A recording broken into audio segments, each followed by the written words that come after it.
चलो बच्चों, तो ये हमारा ऑनलाइन क्लास है और ऑनलाइन क्लास में मैं लिंक भेजूंगा। सब लोगों को ये देखना है और ये सारे वर्ड्स को जो है फिर मेरी क्लास में मुझसे डिस्कस करना है बच्चों। ये नहीं कि एकदम हवा हवाई नहीं उठ जाना है, इधर से उधर बाएं से दाएं ऐसा नहीं करना है, ठीक है। एक पहला है वर्ड है पुल्ड। क्या वर्ड है ये? पुल्ड। क्या वर्ड है इसका? इसका वर्ड है पुल्ड। क्या है वर्ड?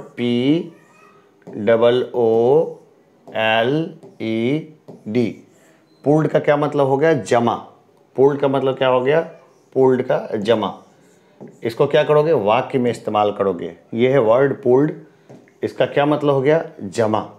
पुल्ड का इस्तेमाल करोगे कहाँ पे? वाक्य में।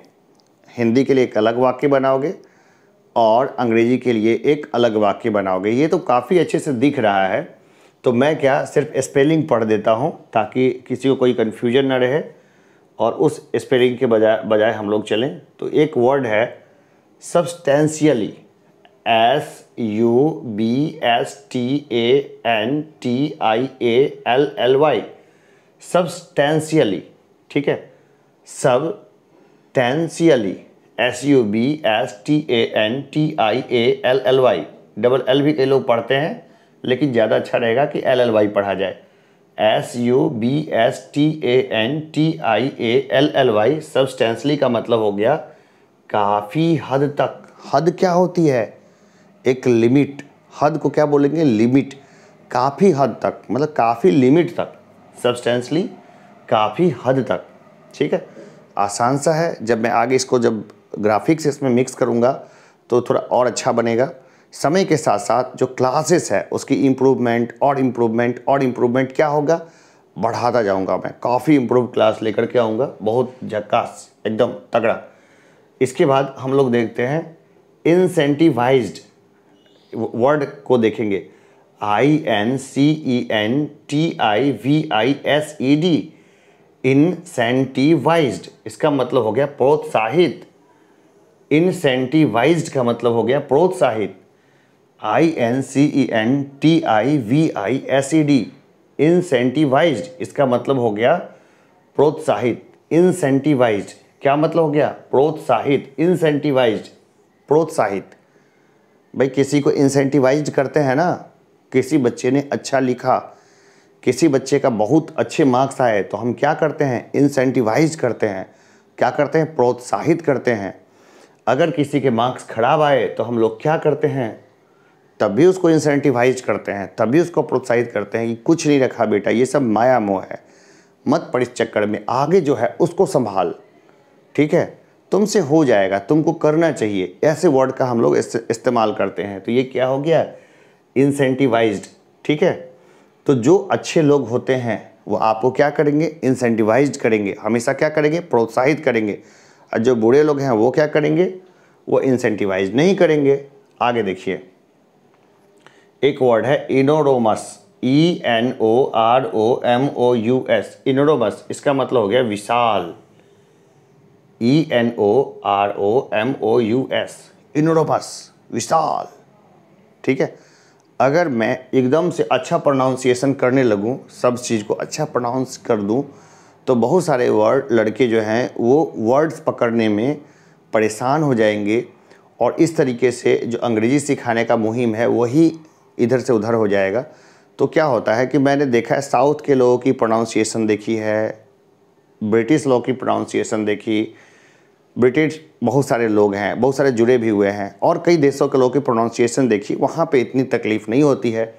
लेकिन आप यहाँ पे किसी नौसिखुओं के पास चले गए अगर अंग्रेज़ी सीखने के लिए, वो आपको इतना भ्रम में डालेगा, इतना भ्रम में डालेगा कि सारी पढ़ाई की हेकड़ी ही निकाल देगा। तो लेकिन क्या है ना कि बच्चे अंग्रेज़ी बोलो, सही या गलत कुछ नहीं होता, ठीक है।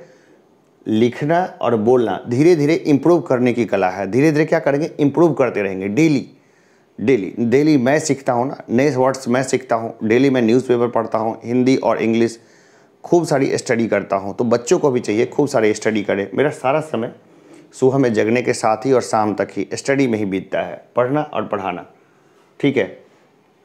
अब एक और वर्ड है इनोडोमसली। ENOROMOUSLY। इनोडोमसली, इसका मतलब हो गया अत्यंत, इनोरमसली का मतलब क्या हो गया? अत्यंत। वर्ड क्या है, कैसे लिखेंगे इसको? ENORMOUSLY, इनोरमसली। इसका मतलब क्या हो गया? अत्यंत। इनोरमसली का मतलब अत्यंत, है ना? एकदम बढ़िया शब्द, ठीक है। अब देखो आगे देखते हैं एक वर्ड, ऐसे वर्ड्स खूब लोगों ने पढ़ा भी होगा। वर्ड है हर्बिसाइड, HERBICIDE, हर्बिसाइड। हर्ब से बन रहा है ये वर्ड हर्बिसाइड। हर्बिसाइड का मतलब होता है साग। साग हम लोग खाते हैं ना, साग जिसको बोलते हैं वो हर्बिसाइड है, ठीक है। साग जिसको बोलते हैं वो क्या है? वो हर्बिसाइड है। इसको हम लोग खाते हैं, किसको? साग को, ठीक है। एकदम बढ़िया, सब लोग इसका सेवन करते हैं साग का। साग खाना चाहिए, आंखों की रोशनी बढ़ती है, ठीक है। कुछ लोगों की आंखों की रोशनी ना चिप्स खाने से भी बढ़ जाती है, तो ऐसे लोगों से थोड़ा सतर्क रहना है कि वो जो होता है ना वो अंकल चिप्स, चाचा चिप्स वगैरह कभी नहीं खाना चाहिए। कोल्ड ड्रिंक्स वगैरह कभी नहीं पीनी चाहिए, ठीक है। ये सब क्या है? स्वास्थ्य के लिए बिल्कुल हानिकारक है और बाद में परेशान करेगा। इसके ऊपर जो रिसर्च हुए हैं वो पेपर अलग से मैं कभी बताऊंगा सब लोगों को, अभी इंग्लिश ही रहने देते हैं। Pizza, burger, ice cream, cold drinks, ये सब क्या है? धीमा जहर है जो धीरे धीरे धीरे धीरे करके आदमी के शरीर को बर्बाद कर देता है पूरी तरीके से। देखो क्या है? Progression, PROGRESSION, progression. प्रोग्रेशन मतलब प्रगति। प्रोग्रेशन का क्या मतलब हो गया? प्रगति। PROGRESSION, progression. प्रोग्रेशन का मतलब क्या हो गया? प्रगति। PROGRESSION, progression. प्रोग्रेशन मतलब प्रगति, उन्नति, प्रगति, ये प्रगति, ठीक है। ऊपर की तरफ जाना कहीं कैरियर में और कोई चीज़ में, ये क्या हो गया? प्रोग्रेशन। प्रोग्रेशन मतलब क्या हो गया? प्रगति, ठीक है। अब देखिए रीएल्म, REALM, रिल्म का मतलब होता है क्षेत्र। रीएल्म क्या मतलब होता है? क्षेत्र, क्षेत्र, एरिया। रीएल्म क्षेत्र क्या होता है? एरिया अंग्रेजी में, ठीक है। एकदम बढ़िया, वाक्य में प्रयोग करते जाना हमेशा। क्या करना है? वाक्य में प्रयोग करना है, मेरे से डिस्कशन करना है कि सर ये वर्ड है कहाँ से आया, क्या ये लैटिन का वर्ड है, क्या ये जर्मन का वर्ड है, या शुद्ध इंग्लिश का वर्ड है। ऐसा तो नहीं कि भारत से चला गया ये वर्ड, बिल्कुल। जो इतनी मोटी जो डिक्शनरी होती है ना अंग्रेजी की, उसमें पूरी दुनिया के जो स्पेशल शब्द होते हैं वो अंग्रेजों ने शामिल किया हुआ है। भारत के भी बहुत सारे शब्द हैं जो शामिल किए। हर साल कुछ शब्दों को शामिल किया जाता है और धीरे धीरे डिक्शनरी की मोटाई बढ़ती जाती है। तो सब लोगों को सीखना चाहिए यार, ठीक है। देखो एक समझदार आदमी जो होता है वो 2500 से लेकर के 3000 वर्ड्स का इस्तेमाल करता है आपस की बातचीत में, समझ रहे हो। और जो थोड़ा सा क्या बोलते हैं, जो मूर्ख टाइप का व्यक्ति है वो 100 शब्द के अंदर में ही सारा काम निपटा देता है। तो जाहिर सी बात है ये अपनी भावनाओं को ज़्यादा अच्छे तरीके से प्रकट कर पाएगा और इसकी भावनाएं क्या होगी? बहुत बेकार होगी, एकदम बेकार। मतलब अपनी बातों को रिप्रेजेंट ही नहीं कर पाएगा, ठीक है। अब दुनिया की सारी मक्कारी है लफाजी में छुपी हुई है, समझ रहे हो। दुनिया में जितनी मक्कारी है वो क्या है? लफाजी में छुपी हुई है। लफ्ज़ों का इस्तेमाल करके लोग बड़ी से बड़ी मक्कारी कर जाते हैं, एक अलग ही दुनिया दिखा देते हैं। खूब ज़्यादा अच्छी अच्छी शायरी कहीं से चुराई, किसी को सुना दी और वो तो इम्प्रेस्ड, ठीक है। बाद में तो भाई डिप्रेस्ड होना ही है, तो उधर तो अलग ही कहानी है। तो एक अगला क्षेत्र है, ये है क्लैडिंग, CLADDING या CLADDING,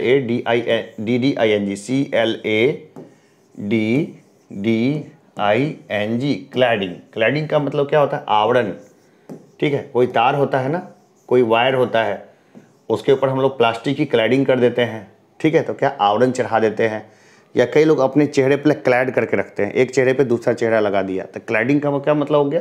आवरण। अब अगला वर्ड देखते हैं, अगला वर्ड है प्रोन, PRONE, प्रोन। प्रोन का मतलब हो गया प्रवृत्त, PRONE, प्रोन। प्रोन का मतलब क्या हो गया? प्रवृत्त, PRONE, prone, PRONE, prone. Prone का मतलब क्या हो गया? ये हो गया प्रवृत्त, ठीक है। प्रोन मतलब क्या हो गया? प्रवृत्त। ठीक है, PRONE, प्रोन। प्रोन मतलब क्या हो गया? ये हो गया प्रवृत्त। ठीक है,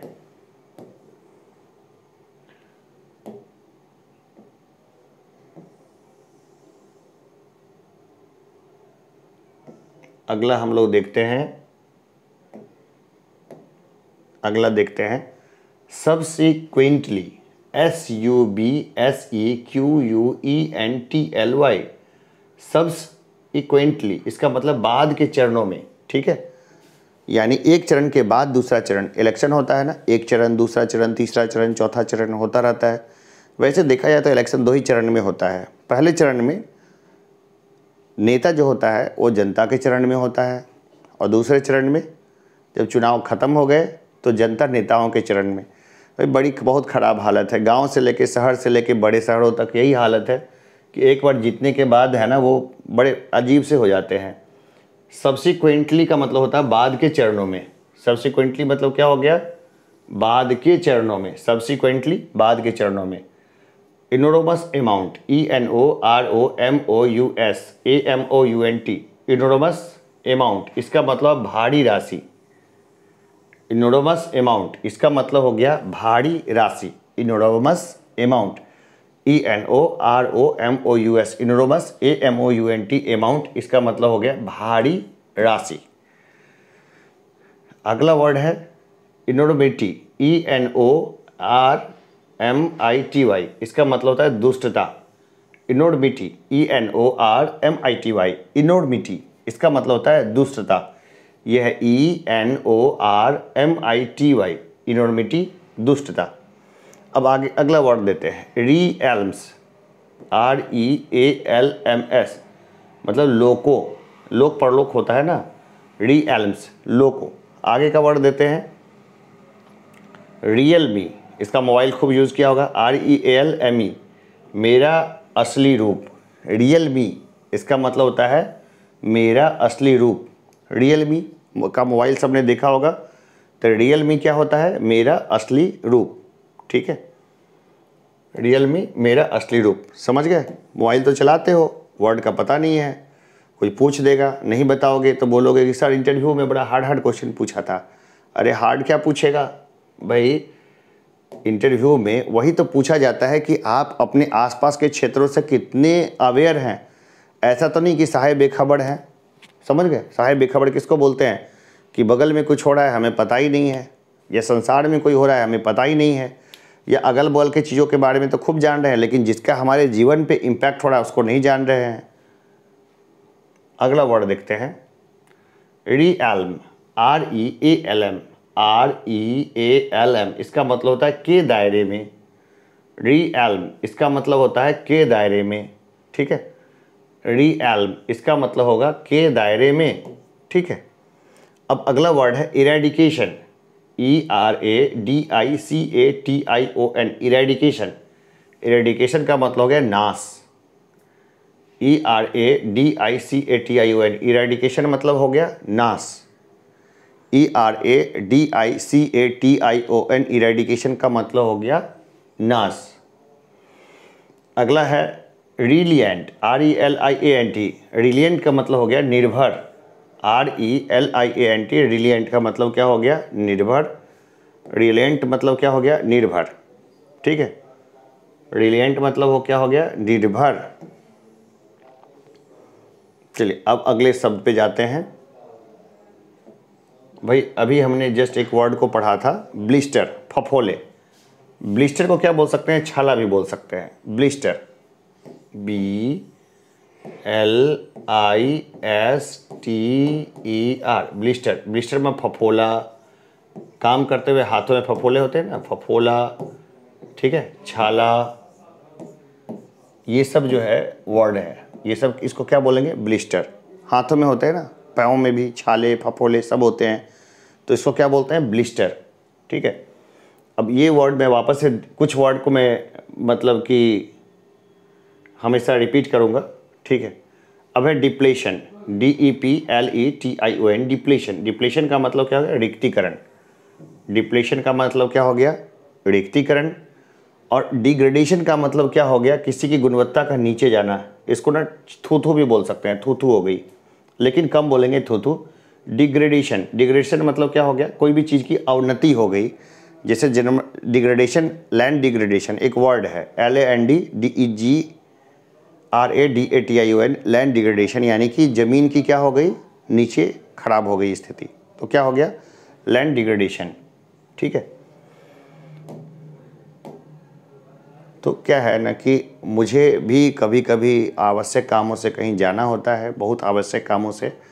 तो जब मैं बहुत आवश्यक काम से जाऊंगा तो सबके लिए कॉमन रिकॉर्ड कर दूंगा, ताकि उनको लाइफ में उनका काम आए। बहुत सारे ऐसी चीज़ होती है जो क्लासरूम में नहीं हो पाती और ज़रूरी है। आजकल हाइब्रिड मोड का ज़माना है, ऑनलाइन के साथ ऑफलाइन भी ज़रूरी है, और सिर्फ ऑनलाइन ऑफलाइन से काम नहीं चलेगा, और का भी चीज़ों की ज़रूरत है। तो बच्चों, इसको पढ़ते रहना, वाक्य में प्रयोग करते रहना, मेरे से पूछते रहना हमेशा। ये वर्ड सभी के लिए ज़रूरी है, भले वो 6 साल का बच्चा हो या फिर वो 50 साल 60 साल का व्यक्ति हो, ये सभी के लिए ज़रूरी है। और सीखने की तो कोई उम्र होती नहीं है। अच्छी अंग्रेजी सफलता की गारंटी है। अच्छी अंग्रेजी से आप कहीं भी जीवन में बहुत अच्छा कर सकते हैं, और ज़रूरी भी है, सीखते रहना हमेशा ज़रूरी है। तो इसका क्या करना है, प्रैक्टिस करते रहना है, मुंह देख के नहीं मोड़ना है। मुझे वैसे ही पता चल जाएगा कि कितने लोगों ने देखा, कितने मेरे छात्र हैं और कितने लोगों ने देखा, तो व्यूज़ से मुझे पता चल जाएगा कि किसने देखा, किसने ध्यान नहीं दिया। तो क्या है, स्टडी करना है।